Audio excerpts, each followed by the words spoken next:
मला वाटलं शहरातली आहे, हुशार अशीन, पण हिच्या तर डोक्यात शेणच भरेल आहे. आई, डोक्यात शेण नसते, तिच्यात सेरिब्रम असते आणि त्या सेरिब्रम मध्ये आपली बुद्धी असते. शांते, सविती कुठे आहे? तू एकटीच स्वयंपाक करून राहिली? महाराणी तर अजून उठल्याच नाही, स्वयंपाक काय करतीन? अजून उठलीच नाही? नाही, मी जर इतक्या उशिरा उठली असती तर तुम्ही तर बंद घर डोक्यावर घेतलं असतं. शांते, असं काही नाही आहे. नाही, मी लयच दिवसाचं पाहून राहिली, तुम्ही तिला काहीच नाही म्हणत. Good morning I, good morning ताई. आली हुकेल वानाची गुड मॉर्निंग वाली. सविते, लयच लवकर उठली तू. हाव नाही, मलाही असंच वाटून राहिलं. आलीच अजून 2 घंट्याची झोप घेऊन. ऐ थांब, 2 घंट्याची झोप घेते म्हणते, रातभर झोपली नाही काय? सकाळी उशिरा लोक पसरतं, दुपारी बी सण झोपा घेतं. उद्यापासून लवकर उठायचं, दिवसभरात त्या बिळात जाऊन बसेल असतं. आई, it's not bed, it's room. हा वो अंग्रेजच्या पोटचे, मला नको शिकू, काम कर.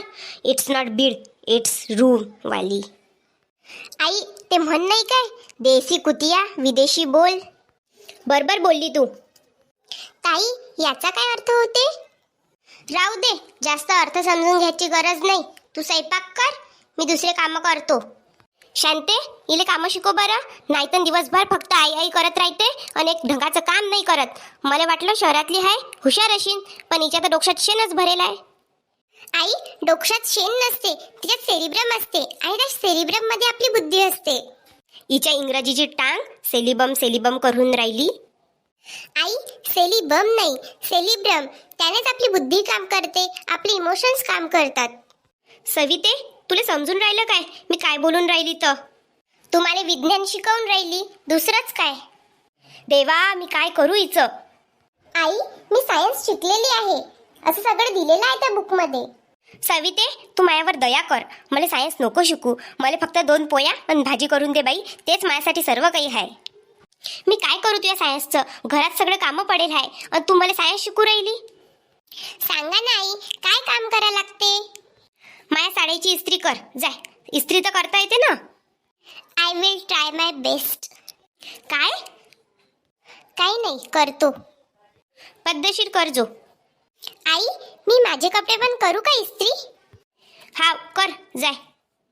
स्वयंपाक काय करतो शांते? आलू टाकले उकडायले.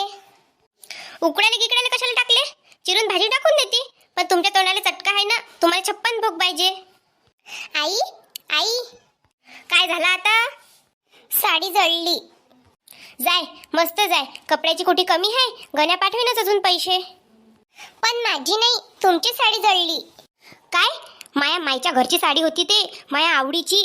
मला तर वाटून राहिलं तुझ्या हात धरून तुला घराबाहेर काढा, पण काय करा, ह्या घरासाठी राहू द्या लागते. हे तर तुमची लाडकी सून आहे ना आई. शांते, इले आठवून लवकर जायला लाव, मलीचं तोंड बी नाही पायाचं. सविता, तू ते कपडे राहू दे, बाहेर भांडे पडेल आहे, ते घास तेवढे. बरं ताई. साडी जायली, मस्तच केलं. लयच गर्व होतं ना, शहरातली सून आहे, मस्तच झालं. अजून काही फोडलं वाटते, काय झालं व? आई, आई, सांग, आता काय फोडलं? तो ताईच्या माहेरचा काचाचा ग्लास फुटला. व माय, तो ग्लास माया आईची आखरी निशाणी होता, फोडला. मी काय करू हिचं? तू आलू पाय, मी आलीच. माया साडीचे काय माहीत काय हाल केले, तर पाहून येतो माय. पाय व माय, पुऱ्या साडीवर जागी जागी जायलं. एखाद्या ठिकाणी असतं तर मी कापून बरबर केली असती, पण आता काय करू, माय आवडीची साडी होती व माय. फेकला काय ग्लास जमा करून? हा, बारीक बारीक तुकडे झालते सगळे. मला ते एवढा राग घेऊन राहिला, पण आता काय करू?